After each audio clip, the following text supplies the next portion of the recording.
Baik, Bu Vivi, tadi Anda katakan Anda mau membuktikan sesuatu, silakan saya beri waktunya. Ya, begini, pada waktu di dalam sidang, ya, kelihatan sekali Habib Novel ini penuh dengan dendam sama Pak Ahok. Bahkan di dalam itu justifikasi Anda sendiri. Bukan, Anda punya ini bukti? Punya bukti ini di sidang. Dan dia bilang begini, saya itu direkayasa sama Ahok sehingga saya masuk penjara, dia bilang. Kemudian ada 2 orang mati karena Ahok. Ini di dalam sidang di bawah sumpah. Dan kemudian dia terang-terangan mencaci maki Pak Ahok di dalam sidang itu juga. Jadi kelihatan sekali dan dia akhirnya kita flashback kenapa? Oh, rupanya dia itu demo Ahok dulu. Dari dulu pun dia tidak pengen Ahok jadi gubernur. Dia tidak mau Ahok dilantik menjadi gubernur. Jadi sudah ada flashback, itu kan bukti bahwa dia nggak bebas. Bahwa dia memang punya agenda politik, dia tidak pengen Ahok jadi gubernur. Nah, salah satu caranya gimana? Laporin Ahok aja penistaan agama. Terus dia bilang jelas pidatonya Ahok. Nah, jangan lupa pidato Ahok itu di Kepulauan Seribu. Tadi saya ulangin lagi kan.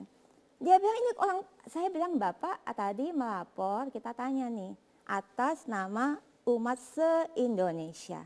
Lah, orang Pulau Seribu umat Indonesia bukan Islam, iya tapi orang awam. Nah sekarang orang awam mana? Kalau agamanya dihina, terus dia balik lagi, orang awam se-Indonesia tersinggung dong agamanya dihina. Makanya lapor. Nah pertanyaannya ini bolak-balik nih saksinya. Orang ke Pulau Seribu dibilang orang awam beragama Islam. Pak Ahok ngomong 1 jam lebih, habis itu buka 3 termin untuk wawancara. Iya tanya jawab, nggak ada yang marah, ya kan? Nggak yang tersinggung. Kemudian ternyata apa poinnya bahwa ini berkaitan dengan kredibilitas saksi, Bu Vivi? Ya jelas sekali kredibilitas saksi ini punya agenda politik. Dia kan angkat ketua FPI jadi gubernur tandingan. Jadi dia udah nggak seneng dengan Pak Ahok sejak awal, mana bisa dianggap jujur dan objektif lagi. Muatannya adalah seperti itu. Syarat di KUHP ya, saksi itu harus bebas, jujur dan objektif. Oke. Ya, jadi ini lagi saya bilang justru sekarang kelihatan bahwa beliau ini punya emosional hubungan dengan terdakwa. Harusnya sebagai penasihat hukum kita bicara dengan koridor hukum aja, nggak usah bawa ke pribadi, ya kan? Anda menyinggung karena Ibu Vivi adalah adik kandung dari. Ya saya nggak bilang gitu, terserah aja lah ya. Saya sih cuma melihatnya. Poin Anda apa sih Pak? Poinnya karena jelas juga karena tadi dikatakan juga kesimpulan itu yang saya bilang, kesimpulan dia dengan mengatakan tadi itu, gitu loh. Kenapa?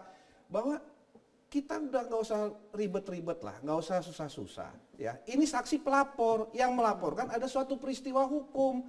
Peristiwa hukum ini diduga tindak pidana yang ternyata memang tindak pidana dan sudah ada tersangkanya. Dan jadi nggak usah susah-susah. Menurut Anda muatan politis pribadi personal itu? Nggak ada politis, Mbak, nggak ada politis. Justru kita jadi lihat politik. Apa jaminannya ini tidak ada muatan politis bagi Ahok? PH-nya Ahok ini pengurus partai banyak, ada P3, ada dari macam-macam, ya kan, dari PDI, PDIP, ya segala macam. Jangan-jangan ini justru pengacara-pengacara Ahok membawa ini ke ranah politik. Kenapa? Kok busur gaya narik-narik hal-hal politik? Bicara hukum, di persidangan bicara hukum, fakta hukum. Ini saksi pelapor. Cari dasarnya dia melapor suatu peristiwa. Benar nggak itu peristiwa? Jadi nggak usah bawa ke politik. Tapi gimana mau kita bilang begitu Mbak? Justru Ahok mengumpulkan tim pengacara yang berasal dari orang-orang partai. Itu persoalannya. Oke, kita jeda. Kami lanjutkan sesaat lagi. Tetaplah bersama kami di Brand Talk.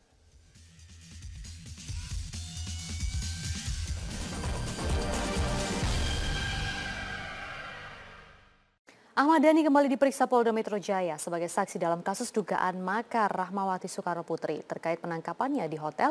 Dhani mengaku merencanakan pembuatan video klip di hotel tersebut dan bukan merencanakan makar. Dengan didampingi kuasa hukumnya, Ahmad Dhani datang memenuhi panggilan penyidik Subdit Keamanan Negara Ditreskrimum Polda Metro Jaya pada Rabu sore.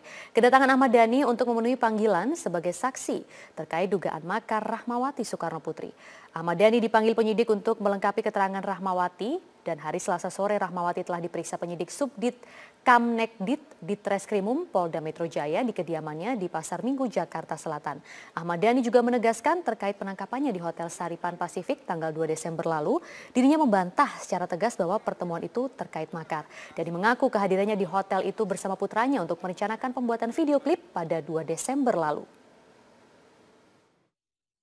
Bahwa saya datang tanggal 2 nginep di Hotel Saripan Pacific. Saya tidur bersama anak saya yang namanya Dul. Niatnya mau sholat Jumat. Setelah itu saya mau bikin video klip. Lagunya judulnya Iman 212.